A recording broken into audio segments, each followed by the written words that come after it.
चलिए मेरे दोस्त हम पुनः आपके क्लास में उपस्थित हैं और वही लेकर के हमने कल प्रॉपर और कॉमन नाउन का डिफिनेशन हमने दिया था दो में। आज हम कलेक्टिव नाउन की पर चर्चा करते हैं। कलेक्टिव का मतलब होता है समूहवाचक। हिंदी में इसको समूहवाचक कहते हैं। इसका डिफिनेशन है ए collective noun denotes a group of collection of similar individual considered as one complete या फुल। अर्थात समूह या झुंड का बोध कराने वाले शब्द को हम लोग कलेक्टिव नाउन कहते हैं। पूरा सुन लीजिए। A collective noun denotes a group of collection of similar individual considered as one a complete whole. अर्थात शब्द या झुंड का बोध कराने वाले शब्दों को हम लोग कलेक्टिव नाउन कहते हैं। एग्जाम्पल में हमने देखा जैसे ए हर्ड ऑफ एलिफेंट, हाथियों का समूह। ए हर्ड ऑफ एलिफेंट, हाथियों का समूह। दूसरा ए स्वार्म ऑफ बीज, मधुमक्खियों का दल। ए स्वार्म ऑफ फ्लाइज, मक्खियों का दल। ए स्वार्म ऑफ लॉबस्टर्स, चिड़ियों का दल। ए फ्लॉक ऑफ शीप, भेड़ों का झुंड। ए फ्लॉक ऑफ बर्ड, चिड़ियों का झुंड। ए फ्लॉक ऑफ गीज, हंसों का झुंड। ए ब्रूड ऑफ चिकन्स, चूजों का झुंड। ए बंच ऑफ बनानास, केलों का हाथा। ए बंच ऑफ ग्रुप्स, अंगूर का गुच्छा। ए बंच ऑफ कीज, चाबियों का गुच्छा। ए क्राउड ऑफ पीपुल, लोगों का भीड़। A group of factory worker, factory मजदूरों का समूह। एंड एसोसिएशन ऑफ लेबर्स, मजदूरों का संघ।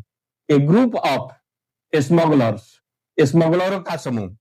ए बंडल ऑफ हे, घास फूस का गठन। तो आप लोगों ने देखा ए हर्ड ऑफ एलिफेंट, हाथियों का समूह। ए स्वार्म ऑफ बीज, मधुमक्खियों का दल। ए स्वार्म ऑफ फ्लाइज, मधुमक्खियों का दल। ए स्वार्म ऑफ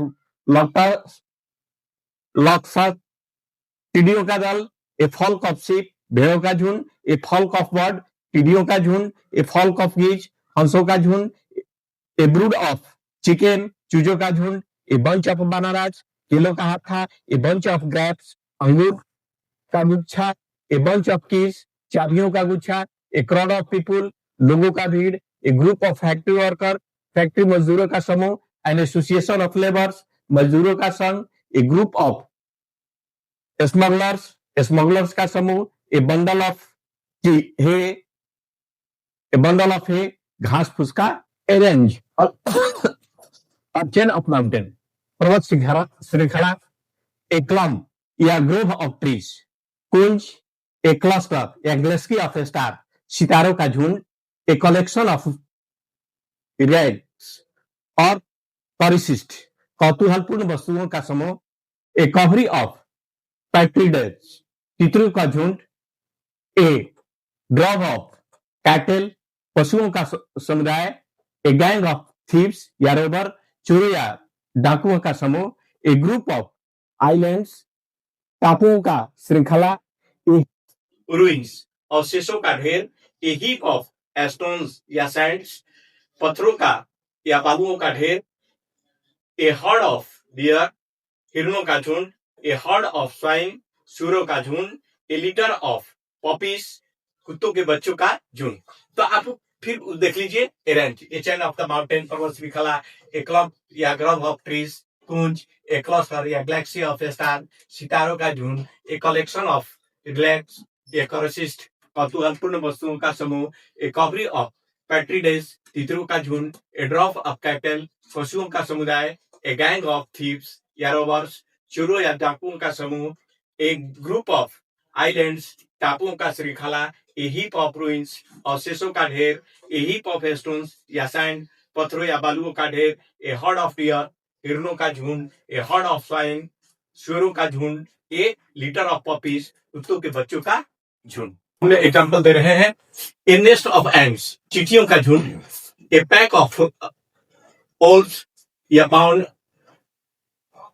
भेड़ियों या कुत्तों का झुंड, ए सीरीज ऑफ इवेंट्स, घटनाओं का क्रम, ए शीफ ऑफ ग्रेन्स, अनाज का भंडार, ए शीफ या क्यूबर, एरोज, तीरों का कर्कश, ए सॉल ऑफ फिश, मछलियों का समूह, ए बिक्वेट ऑफ या बंच ऑफ फ्लावर्स, फूलों का गुच्छा, ए बंच ऑफ वॉलंटियर्स, स्वयंसेवकों का जथा, ए पॉकेट ऑफ सिगरेट, सिगरेट का डिब्बा, ए फ्लीट ऑफ शिप, जहाज का बेड़ा, ए स्क्वाड्रन ऑफ प्लेन्स, हवाई जहाज का बेड़ा, ए डेलीगेशन ऑफ स्टूडेंट, विद्यार्थियों का शिष्टमंडल, ए बंडल ऑफ क्लॉथ्स, कपड़ों का गांठ। आप फिर एक बार सुन लीजिए। और ए नेस्ट ऑफ एंड्स, चींटियों का झुंड, a peak of the Alps या माउंट्स, भेड़ियों या कुत्तों का झुंड, ए सीरीज ऑफ इवेंट्स, घटनाओं का क्रम, ए शीफ ऑफ ग्रेन्स, अनाज का गट्ठर, ए शीफ या क्यूबर ऑफ एरोज, तीरों का तरकस, ए शीफ ऑफ फिश, मछलियों का समूह, ए बिक्वेट या बंच ऑफ फ्लावर, फूलों का गुच्छा, ए बंच ऑफ वॉलंटियर्स, स्वयंसेवकों का जथा, ए पॉकेट ऑफ सिगरेट, सिगरेट का डिब्बा, ए फ्लीट ऑफ शिप, जहाजों का बेड़ा, ए स्क्वाड्रन ऑफ प्लेन्स, हवाई जहाज का बेड़ा, ए डेलीगेशन ऑफ स्टूडेंट्स, विद्यार्थियों का शिष्टमंडल, ए बंडल ऑफ क्लॉथ्स, कपड़ों का गांठ। तो आप लोगों ने ये सारा हमारा एग्जांपल जो है ये हमारा कलेक्टिव नाउन को आप देख लिए। अब कलेक्टिव नाउन का कुछ रूल और रेगुलेशन है, उसके बारे में हम थोड़ा सा आपको बता देते हैं ताकि आपको समझ में आ जाए। अब मेरे दोस्त हम जितने भी, अब थोड़ा सा इस पर हम लोग इसके रूल के बारे में कुछ जानेंगे। कलेक्टिव नाउन बहुत सारे और भी आप कलेक्टिव नाउन का एग्जांपल आप देख सकते हैं, समझ सकते हैं, सुन सकते हैं। अब इसके बारे में हम एक एग्जांपल दिए क्योंकि अधिकांशतः हमारा ए से आरंभ हुआ है, इसलिए इन सारे के शब्द के पहले हम लोगों को इनके साथ सिंगुलर वर्ब का ही प्रयोग करें। सबके साथ सिंगुलर वर्ब का प्रयोग करेंगे और सिंगुलर वर्ब में जानते हैं कि is, was, has, singular verb यही है। दूसरा नियम एक देखते हैं कि कुछ ऐसे भी कलेक्टिव नाउन है जिनके अर्थ के अनुसार हम सिंगुलर और प्लूरल दोनों परिस्थिति में यानी कंडीशन में सिंगुलर और प्लूरल वर्ब का प्रयोग करते हैं। कुछ ऐसी कलेक्टिव नाउन है जिनके अर्थ के अनुसार वे सिंगुलर भी होते हैं और प्लूरल भी होते हैं और उनके साथ हम लोग सिंगुलर वर्ब और प्लूरल वर्ब का प्रयोग करते हैं। अब एक और भी आप देख लीजिए, यहां एक और भी आपके लिए आसान चीज दे दिए है। सब्जेक्ट वर्ब एग्रीमेंट में आप जाइएगा, a plus number of plus plural noun रहे तो इनके साथ हमारा क्या होगा, प्लूरल वर्ब का प्रयोग, प्लूरल वर्ब का प्रयोग करेंगे। दिमाग में रखिएगा, a number of plus plural noun रहे तो इनके साथ हम प्लूरल वर्ब का प्रयोग करते हैं। जैसे a number of boys were present in the class. दूसरी बात करते हैं कि the plus number of plus plural noun रहे तो इनके साथ हम लोग क्या करते हैं, सिंगुलर वर्ब का प्रयोग करते हैं।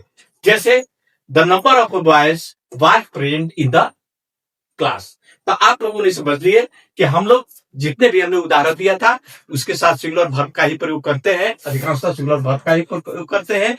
कुछ जो है कलेक्टिव नाउन है जो सिंगुलर और प्लूरल उसके अर्थ के अनुसार होते हैं और उसके अर्थ के अनुसार ही वर्ब का हम प्रयोग करते हैं। तीसरी बात है कि a number of plus plural noun रहे तो उसके साथ हम प्लूरल वर्ब का प्रयोग करते हैं। The number of plus plural noun रहे तो उसके साथ हम लोग सिंगुलर वर्ब का प्रयोग करते हैं। जैसे a number of boys were present in the class, और दूसरा कहते हैं the number of boys were present in the class. तो हमने आज आपका कलेक्टिव नाउन के बारे में समझा दिया। कल पुनः आपके क्लास में उपस्थित होंगे और एक दूसरे नए परिभाषा लेकर के। तब तक आपसे इजाजत चाहते हैं। Bye bye, Tata.